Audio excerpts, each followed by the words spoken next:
kind. I haven't done anything yet, so that's very kind.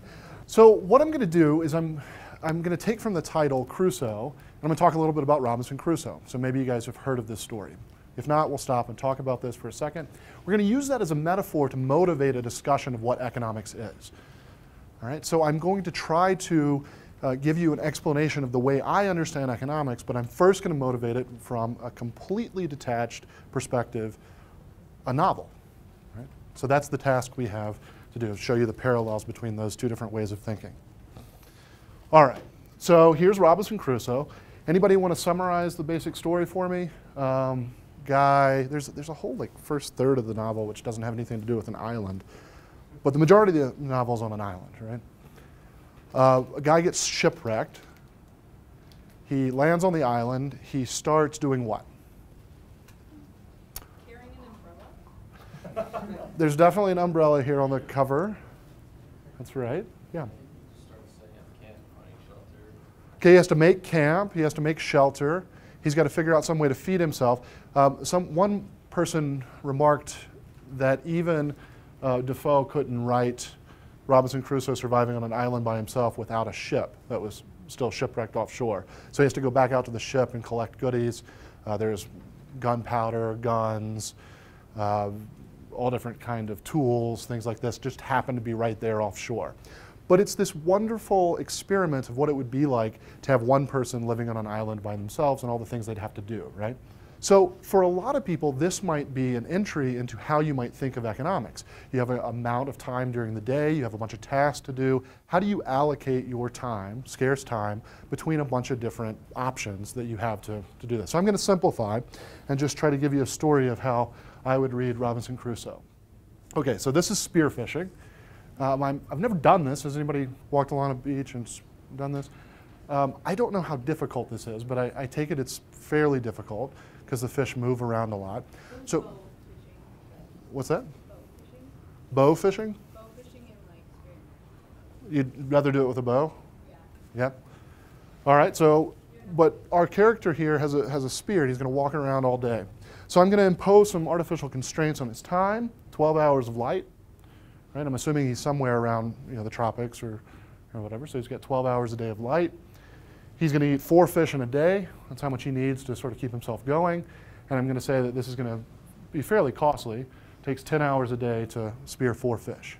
Okay? I don't know if that's right. I'm making that up. Okay? Right? But me, I think it would take me all day to spear 4 fish. Now, I might get better at it over time. Spearing is like ice fishing, so I mean I'm not walking around, but yeah. Well, so we're walking around spearing fish. So I've got 2 hours left over during the day. What do? What are things that I can do with my time? I got to cook the fish. I got to gut them and all that kind of stuff. But I'm including all that in the 4 fish per day that I can get. Yeah. I could build a shelter. That's right. So I'm thinking about all the other things I can do. I'm starting thinking about improving my situation. Well, I'm going to constrain sort of our improvements to weaving a fishing net and capturing wild goats. And just because I want it to be fun, here's a fishing net. There's a wild goat. Right? Okay, so I have choices in what I can do with my remaining time. I really don't have choice over spearing the fish when I first get there because that's the only source of my food. I'm trying to go get those, but I have a little bit of time left over and I can start improving it. So the whole story unfolds out of this chance of thinking about the world on an island by one person, and this one person is allocating their time in sort of an engineering approach. There's a fixed amount of time. We're going to use our fixed amount of time and we're going to accumulate resources and get better and all that kind of stuff. Now, this is a perfectly legitimate way of thinking about economic growth. In fact, I use this story when I'm teaching macroeconomics to think about how where wealth comes from and how economies grow over time and all that kind of stuff. So it's a nice baseline story to tell. But the story changes. This is only a portion of the story because it starts getting dull just accounting for how he's using his day all day long. So what happens? Well, let's first think about the way economists might write the story. Okay, so I don't know. For those of you that have taken econ classes, maybe you recognize some of this. Hopefully somebody recognizes a production function. Okay? So here you have a production function. On this axis is labor. On this axis is output. The more labor you have, the more output you have, right? But it's not linear. Right? There's a decreasing marginal return to additional amounts of labor. All right? Your labor is going to be a function of your capital and your labor. What's the capital in our story, Robinson Crusoe? Well, either the spear or the net, right? So over time, I can make this net, I can improve my capital. What happens to my total production? Well, now I can throw the net over those fish, and that's going to be a lot easier, right? Can I get 4 fish in maybe an hour that way? How much time now I have? Yeah, there's a school. Well, you first have to have the school of fish, right? But this is one of the assumptions of the island, is how bountiful all the stuff around it is. Okay? So once I have that, now I have how much time left over? It takes me an hour to catch fish with a net. I've got 12 hours of daylight. I've got 11 hours now to build shelters, build enclosure for my goats. And this is kind of the way the story unfolds. So right there in the story is this traditional production function. You just have to kind of read between the lines, right? So your capital is a function of your investment. Where does your investment come from? Well, your total amount of time, your total expenditure, your 12 hours of daylight can either be consumed, right? I'm directly catching fish and using those to feed myself and continue going. It's kind of a dull, repetitive process until I get much more time to spend on my investment. And then the story really takes off. Okay? So growth, growth, growth, so on, so forth. So far, this sounds like a really interesting economic story. You guys are all riveted, right? What do all those letters stand for? Okay, this is capital. This is labor. Capital is a function of the investment, right? So your expenditure can either be spent directly in consumption, so you're catching fish every day for nothing else but to consume. So And K is capital? K is capital, right? And F is... This is just a function. It capitalized it. I meant to do a lowercase, but. I is investment? Mm-hmm. This will be on the test. And C is... This is just consumption, so how much I can eat per day, right?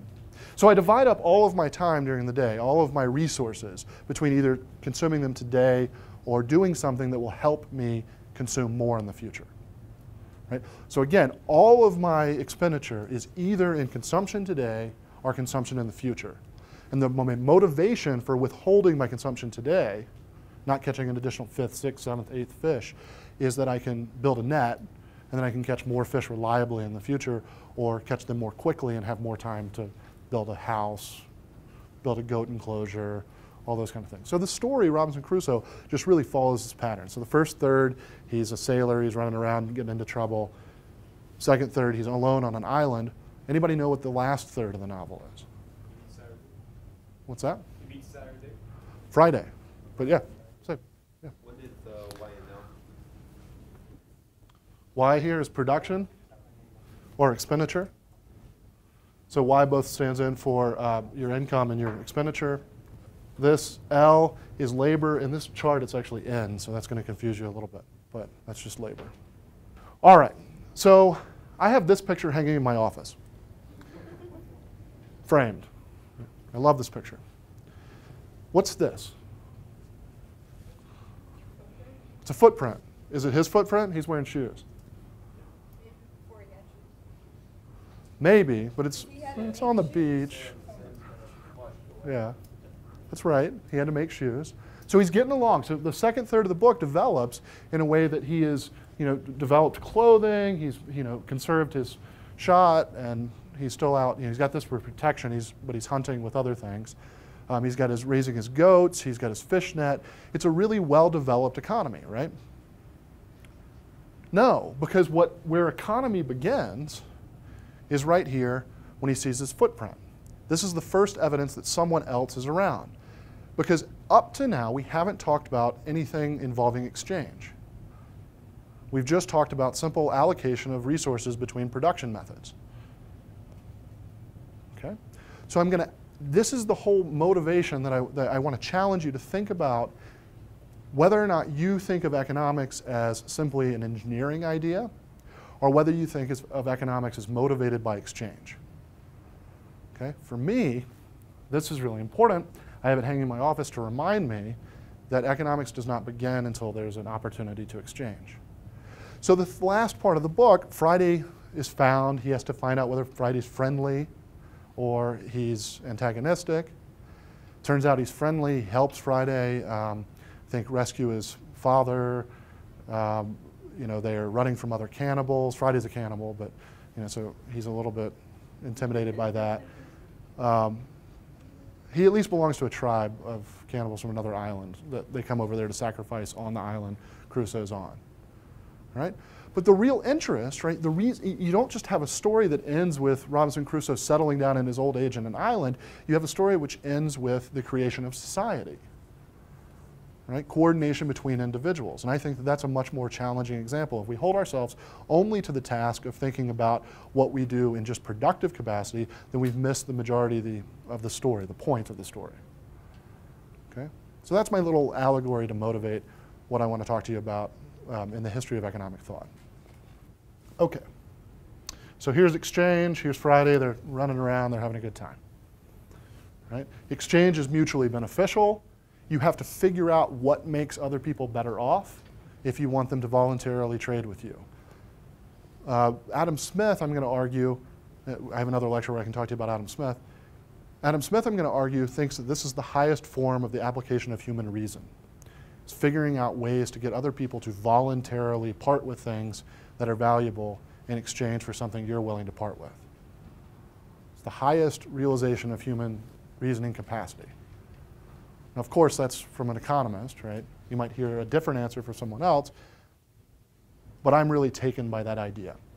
That what I have to do is figure out what makes you better off. I have to know you well enough. And in getting to know you, I learn about, you know, I learn to like you, right? And that is a civilizing thing, that's a humanizing thing, and to me is a beginning of social organization. Okay. So where did we go wrong from Smith onward, right? How did economics get painted with this sort of cold, calculating, engineering brush? All right, so I'm going to tell you a story about, you may recognize who this guy is? Charles Dickens. Okay. And this is just a plate from one of the books. You know, I think this is Oliver Twist, and they're, you know, trying to pickpocket the guy that's shopping in the public area. Here's London with a bunch of coal smoke. Anybody big fan of Darwin here? Remember the whole story about moths, white moths, black moths? What's the story Darwin tells? So you've got, on the side of a trunk, you've got lichen, and traditionally that stuff was white, right? It's a moss that's white. Over time, that turned black. Why? Coal fires. There was so much coal smoke around London and Manchester that the trees were all stained black, even out in the countryside. So when Darwin was out walking around, he saw that the black moth had become relatively more adaptive to the environment as the trees turned black. Over history, it was white. Now the black moths were flourishing. Okay? Just a way to remind you how filthy dirty London was at this time. We talk about a Dickensian picture of humans struggling, urchins stealing in the street, coal fires burning everywhere, everyone really, you know, disgusting and you know, really suffering, right? Everybody's palpably aware of human suffering. So you have to keep this in context when you think about where economics in its first century after Adam Smith is being described by other people that are witnessing what's going on. Now, in my own personal viewpoint, what came before this? Right? What did people do before they went to cities and ran around the streets stealing and starving to death, or starving? Yeah, they stayed at home and starved on a farm, right? The fact that they're now moving to cities and there are enough jobs attracting people to cities that people will give up living in the country tells you something is changed, right? There's something going on productive-wise in the cities that people are flocking to the cities to take advantage of, and it doesn't eliminate human misery, at least not immediately, right? It's still there and people are still critiquing this. So I want to try to tell you a story about economics doing a really bad job selling itself in terms of how it created human prosperity. And I think that the reason that it did this is because we told an engineering cost-based story. Okay? So right in the center of this is what's known as the wages fund. Okay? Now ask questions about this. I want you to understand it. It's sort of obscure little piece of history, so it's not important. You're not going to see it on a test. But what it's basically saying is capital. What's capital? I told you the story about nets and spears. Those are capital. Why are they capital? Yeah, the fancy term is they augment labor productivity, right? Which just means you can do more when you have capital. If you got a shovel or if you got a backhoe, which one can you do more with? Backhoe, right? It's better capital. So the capital which augments your labor productivity is there. So there's going to be a certain amount of income that's spent directly on financing capital. Okay, in modern terms, this is going to be hard because I know at least half the room is sitting there thinking, oh, capital is just my budget, right? This is the money that I have. I've financed some sort of plant and construction. Yeah, but don't lose sight of the fact that capital has to augment labor productivity, otherwise it's not capital. Just because we make it fungible on a balance sheet and call it dollars doesn't mean that it's not trying to augment the labor productivity. It's not capital unless it's increasing the productivity of all the labor units applied to it. So where's labor in this? Wages. Raw material, those are the inputs of land, the other resources that you're bringing in your production process. So they're saying that there's three things involved in producing any particular output that's going to be sold then on a market and create income. All right? So what happens if you increase the amount that you're paying to labor? Where does it come from?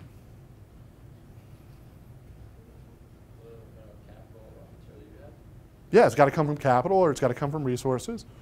So you can pay labor more, but it's going to augment less. Okay? Is that going to have an overall beneficial effect on productivity? No. So what John Stuart Mill, this is actually from one of the versions of his text, the Treatise of Political Economy, what he's arguing here is we can't raise the wages of workers. They're fixed. If we raise the wages of workers, we're going to employ fewer workers. Does that sound familiar to you guys? You ever heard that debate? If you raise the wage of workers, it's going to decrease overall employment. You ever heard? Like maybe in the news? Yeah. I just moved to Nebraska. I've had 6 different people come and talk to me about raising the minimum wage to $9, which is a fairly modest attempt to raise it to $9, but they're very excited about raising the minimum wage. Okay? This debate is as old as the discussions of policy in economics. There's still unemployment, isn't there? There's still employment? I mean, yeah. Absolutely. Unemployment. Right? But what we're doing here is we're trying to sell people on the idea that this is a fixed pie, all of the pieces go to different things, and that we can't raise wages. This is an extremely bad rhetorical tact. What about inflation? There is inflation, but remember we're in a world where the majority of the money is at least tied somewhat to a commodity. So there's much less inflation. You have to discover new deposits and things like that. All right. So if you start your argument about the cost, if you start telling people, look, what we really need to teach people in economics is to not raise the minimum wage, that's going to be a tough sell, right? Do you want to learn more about a subject that says, look, there's just nothing you can do. You're going to put people in human misery if you try to raise the wage, which, naively you thought would take people out of human misery. So your hands are tied, you can't do anything. Is that a compelling story? Is that something you want to go out and start sharing over Thanksgiving dinner? No. Right. I've stopped doing this at Thanksgiving dinner, otherwise I wouldn't be invited back. I don't know, what do you talk to your family about economics? Or? Yeah, they're all free market. Oh, okay. Well, you're very lucky then. Yep. Okay. So then we hit the Marginal Revolution. You guys have heard of this, right? Marginal Revolution, Carl Menger, William Stanley Jevons, Leon Walras. What is it exactly? Okay. Marginal Revolution is in 1871, 2 guys wrote books and published them. And they started looking at the sources of demand, the where value comes from, not from a cost-based perspective, but more from what are people doing with the resource. And this is a way to answer a long-standing question called the diamond water paradox. That explains the picture, hopefully. This is a diamond that's being dropped into water. Right? So the diamond water paradox is water is absolutely essential to life. You cannot get through a day without it. Well, a day, no more than 3 days. 3 days? No more than 3 days without it. Diamonds, I've been going quite a few days without diamonds, right? Which is more valuable in a market? Diamonds. Okay, this is a paradox. It's always been the case. So how do you resolve that paradox? Your answer to that question starts telling me about how you're thinking about economics. Everybody's got a different answer, right? Is there a correct answer? I've missed the definitive answer if there is. But we get ways into seeing into this paradox and trying to figure out what's going on. So what do you think? Let's have a discussion. Why are diamonds more valuable than water? It depends really because, I mean, right now, diamonds would be more valuable because there's less of it. But if we're in a desert and we need water and we haven't had a drink in like 3 days, water would be more valuable. Absolutely. I think that's perfect. Do you want to add to that? It totally depends on the demand. Like if you were to offer a Californian right now a diamond versus water, I think they pick water over diamond any day. Depends on how much water, yeah. We're surrounded by water. We don't have oceans of diamonds. If we did, diamonds probably wouldn't be as valuable. Right. Diamonds are relatively scarce, so you're saying it kind of makes sense. Also, certain markets, such as the diamond market, is completely, strictly like ruled. So the demand is way high, and the supply, they keep it very low. Right. Definitely think there's an artificial constraint on the amount of diamonds in the market, which is increasing their scarcity relative to water. But even over a long period, this has always been true, even before sort of the cartelization. But they've always been scarce, so it's just another reason to explain the scarcity. But the first answer here is getting to the idea of the margin, right? How much water do you already have? Everybody, many people in this classroom are sitting with a bottle of water right now. If I ask you to give up your diamonds right now, you say, no, I'm good. Yeah. Right? But the closer and closer you get to that third day without water, the more valuable becomes the water, right? So it depends relative to what your starting point is. In economics, we just call that the margin, right? It's the increments. For people that aren't economists, they use the word increment. Right? So when I talk to engineers, I say margin, they have no idea what I'm talking about. Increment, they go, oh, yeah. Okay? So translation is always a useful tool when you're talking outside of your discipline. Okay? So we ask ourselves where we are. Now this is the marginal revolution. Revolution, why? Because it introduces the demand curve. We don't have the demand curve yet, but this is the possibility of talking about the demand curve. So is it like marginal revenue versus like? Yep, that all comes out of this discussion. All right? So they called it margin, or Jevons called it margin. We got stuck with margin. Okay. He was, by the way, an applied logician. He's considered an economist, but basically economics at the end of the 19th century was all logic. Right? So looking at the cohesive interaction of pieces of a system and working out contradictions or removing those contradictions by changing axioms and blah, blah, blah, blah, blah. All right? So everything you guys are taught in an economics course and why it seems like it's a nice, neat little package is because it comes out of applied logicians working very, very hard to make a cohesive whole, finally materializing under Marshall in the 1920s in his great first book, which is like the first economics textbook. All right? But what we have is the margin, right? So what we need to know is what context we're in. This gives us demand. It not only gives us micro demand, where we can draw demand curves and talk about how people respond to changes in price, but it also lays the groundwork for later aggregate demand discussions of Keynesian, the demand side. So it elevates the state of the argument. Now we can say, look, you have been complaining. You have Marx, you have a bunch of other people that are critiquing markets, a whole bunch of different brands of socialism, saying that capitalists are cold-hearted and just working people to death in the coal mines and the coal-fired factories. People are losing limbs. All this kind of stuff is going on. You just don't care about people.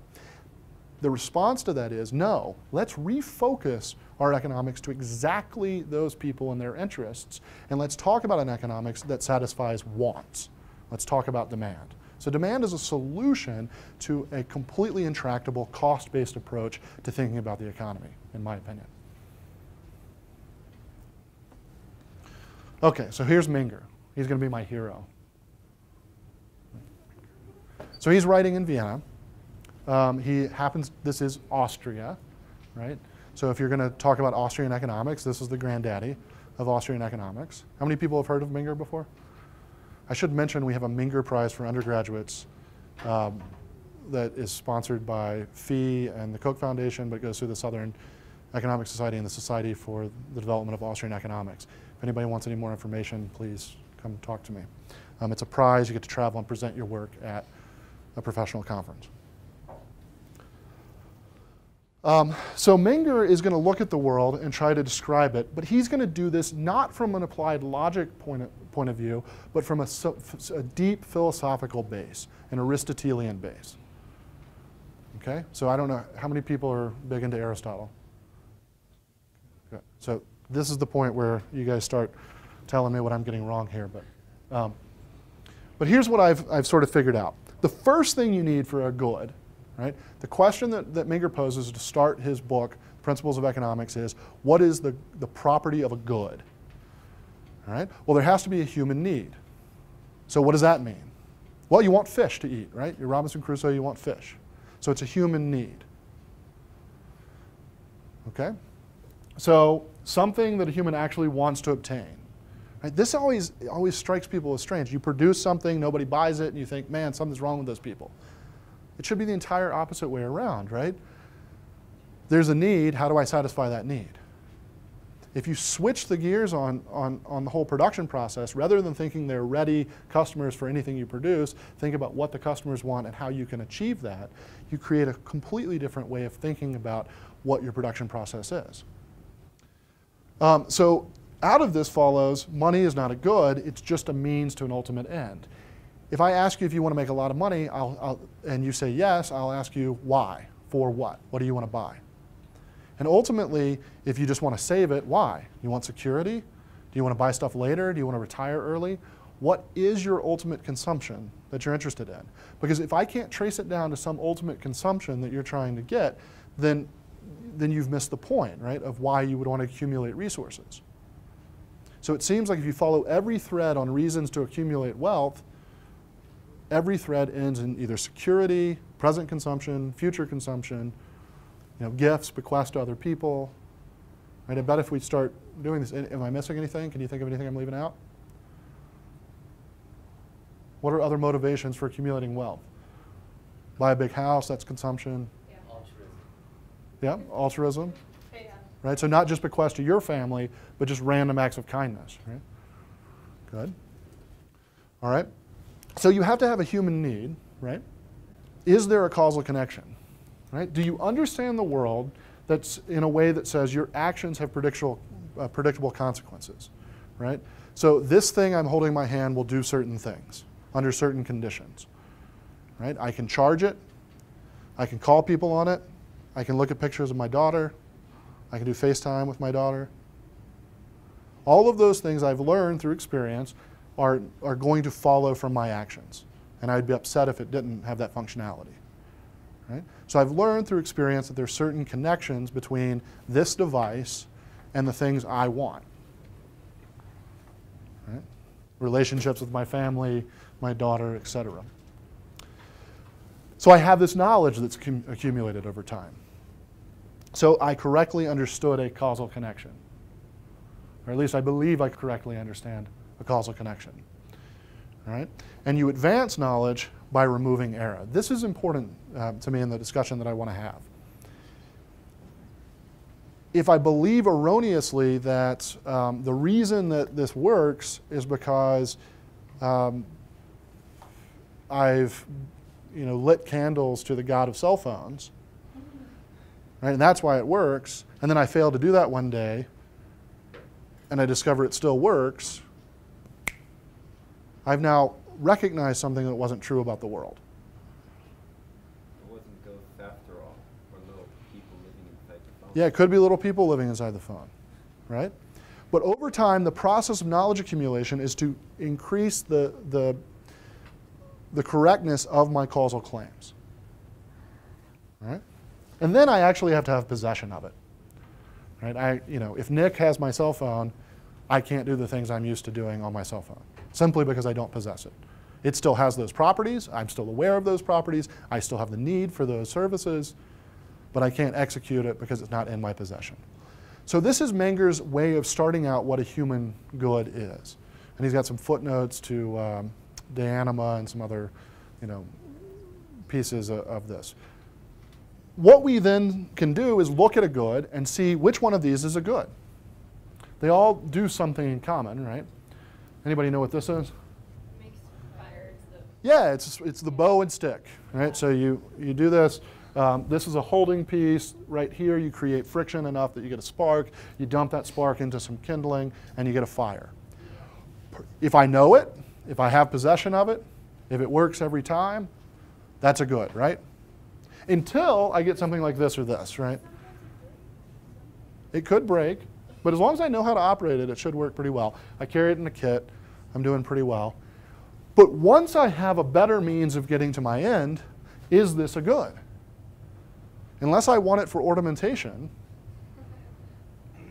it ceases to have its concrete good properties. Yep. Before you go further, sir, I had a quick question. Is the term goods and or services safe to say here? Like a service I might want airline flight instead of riding the bus? That's a great question. I don't know exactly the answer. Right now we're talking about, is it a good? So is the thing able to be brought into a causal connection with the satisfaction of my want? So to the extent that services help to do that, services are in this broader definition of good. So I think what you're asking is incorporating what you already know about economics under that umbrella of good. And I think we could further develop it into those categories. Okay. All right. So why would you want this versus this? Which one's better? I was going to say, like, what if at certain points, like a lighter is better than a match? So give me examples. Well, like if you have a cigarette, I don't know. Which one would you rather have if you have a cigarette? A lighter. Why? Why would you want a flavor? Oh, okay, it keeps the flavor. Lighters put flavor in it? All right. A match is invaluable if you have a roommate, right? Kind of. If you don't have a way to get rid of it, yeah. Right? Maybe. Some of the guys know what I'm talking about. All right? So you light a match at certain points during the day to get along better with your roommate. All right? So for that purpose, as long as it's brought into causal connection with that want or need, that's good. But for most purposes, I would say you want this. It's windproof, right? It's resilient. Probably the cell phone god would prefer matches. Yeah? You use the matches because you want to appease the cell phone gods. If you're like lighting a candle, I'd rather have a match. Oh yeah, sure, right? So, but for every particular end, right? For every particular end, these have better or worse goods properties. So your goods, quote unquote, can differ between different. Right. Okay. For all different ends. So we're isolating individual human wants or needs. Because you can't, okay. Because like you want a Nokia phone if you're gonna drop it all the time, and an iPhone if you're I have never an gonna old, drop it. like, the smartest, like the dumbest smartphone. I can throw it at a wall. But notice that what we're getting is we're seeing that you're tailoring the goods that you use towards your particular ends and the way that you use it. You're not going to take the care necessary, the obsessiveness necessary to make sure you never drop the phone, right? Right. So for you, the phone loses its goods property because it continues to break the way it's designed for you, for your purposes. Right? But now we have started to introduce different preferences, and now we have a discussion of society because we don't just have a bunch of different Robinson Crusoes that are out there doing the same thing, allocating their time, trying to get investment. We're now responding to everybody as a unique individual with different habits, different customs, all of those different things. If you're an entrepreneur, like how do you know if something's a good? Let me give you an example. So I'm going to flash through. These are all imaginary goods. Okay? Why do I think these are imaginary goods? Because they purport to do something they don't do. Right? This one says if you put this in your store, you'll get more money. I don't know if you guys know that. Okay? You do now. This is a divining rod, tells you where to dig a well.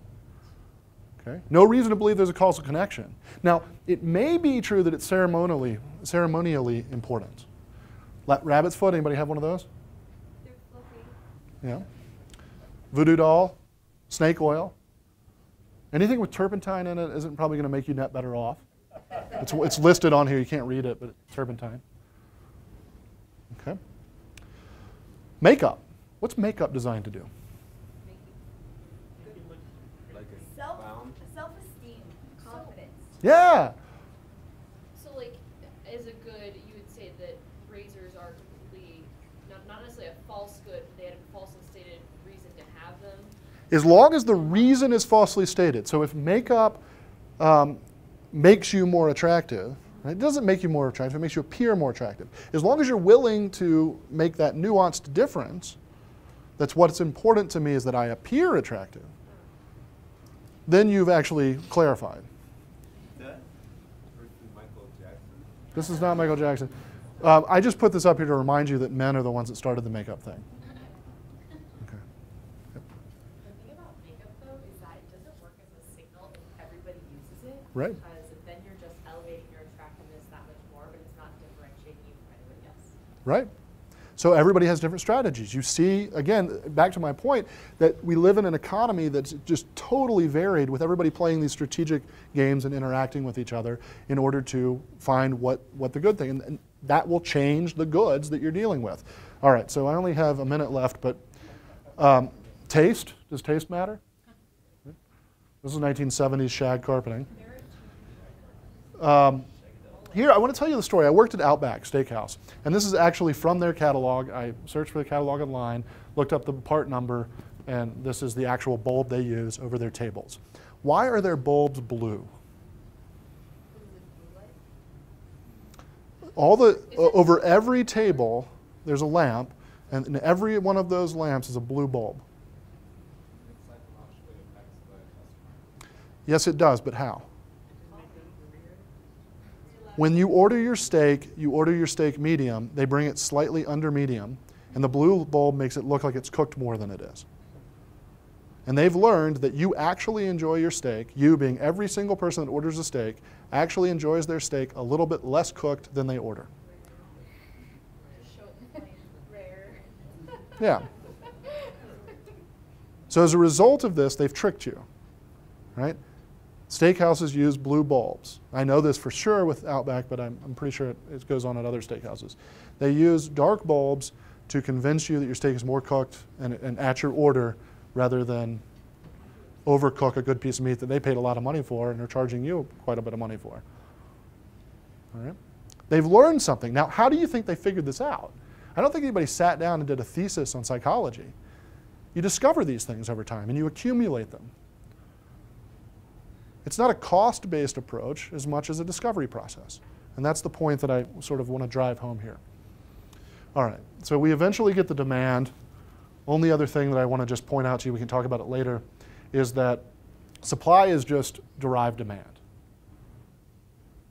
Supply is just, here's your demand for bread. You have to have salt, you have to have wheat.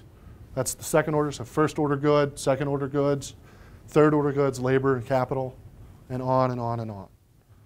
So everything in the economy can be related back to demand. And once we made the transition into thinking about demand rather than cost, I think economics got a lot more interesting, and I think it does a lot more.